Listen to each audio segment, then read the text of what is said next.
आगरा के कस्बा इरादत नगर के समीप ब्रथला गांव में चल रही राम कथा के भक्तों का उमड़ा जन सैलाब। कथावाचक जगत गुरु आचार्य राम स्वरूपाचार्य महाराज के मुखारबिंद द्वारा भक्तों को कराया जा रहा राम कथा का श्रवण। राम कथा के चौथे दिन राम विवाह कराया गया। इस दौरान जगत गुरु आचार्य राम स्वरूपाचार्य महाराज ने युवाओं को दहेज को लेकर बड़ी सहजता से जागरूक किया। आपने धनुष को लेकर युवाओं को प्रेरित किया। दहेज के प्रति एक विस्तार से बात बताई। दहेज के प्रति आपका उग्र होने का कारण क्या रहा? दहेज के कारण आज घर घर में समस्याएं बढ़ रही हैं। पुत्री का पिता दहेज देने में असमर्थ हो जाता है तो वो समय से अपनी बेटी का हाथ पीला नहीं कर पाता है, तो बेटी भी रोती है, पिता भी रोता है, घर के सभी लोग रोते हैं।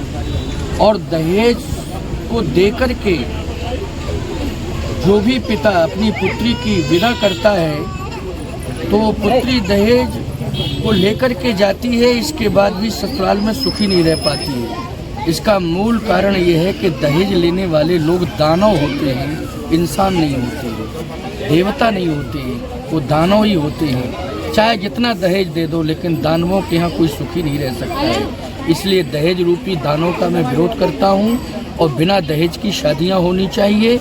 उस दहेज रूपी धनुष को ना कोई बलवान तोड़ सकता, ना पहलवान तोड़ सकता है, देश का नौजवान तोड़ सकता है। गुरुजी, आप सनातन का प्रचार प्रसार कर रहे हैं। कहा जाता है कि मोदी राज में सनातन बढ़ता जा रहा है। 3 राज्यों में भाजपा की सरकार आई है। क्या 2024 की तैयारी कैसे मानते हैं? 2024 की बहुत अच्छी तैयारी है।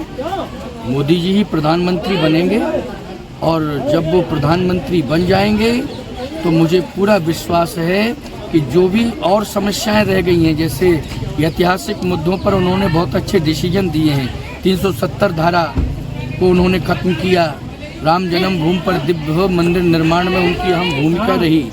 अब हमारे सामने जो काशी विश्वनाथ और कृष्ण जन्मभूमि है, मोदी जी प्रधानमंत्री बनेंगे तो कृष्ण जन्मभूमि पर भी भव्य दिव्य मंदिर बनेगा और काशी विश्वनाथ में भी बहुत ही भव्य दिव्य मंदिर बनेगा। आखिरी सवाल है, आपने अपने व्यंग में कहा, कथा के प्रचार प्रसार में आप कह रहे थे कि आज गांव-गांव मंदिर सूने हैं। आप कह रहे हैं मोदी राज में सनातन बढ़ रहा है, संतों का युग माना जाए, लेकिन गांव में मंदिर किस प्रकार सूने हैं? आपके वक्तव्य में आंसू देखे गए थे। गाँव में जो मंदिर हैं वो गाँव के लोगों की जिम्मेदारी होती है।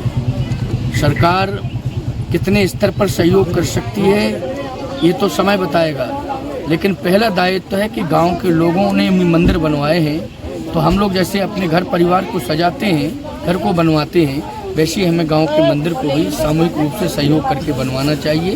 और गांव के लोग मंदिर निर्माण में गांव-गांव के राम जन्मभूमि पर तो भव्य मंदिर निर्माण हो रहा है, लेकिन मैं तो कहता हूं कि गांव-गांव के मंदिरों का निर्माण होना चाहिए। इस प्रकार की जागृति सरकार।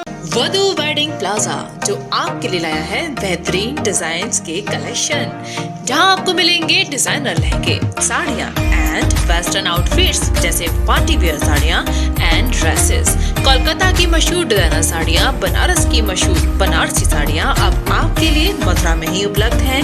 बस आपको बढ़ाना है एक कदम जो जाता है वधू वेडिंग प्लाजा की तरफ। तो आज ही आए वधू वेडिंग प्लाजा और अपने त्योहार को बनाए और भी खास। वधू वेडिंग प्लाजा, कृष्णा नगर, मथुरा।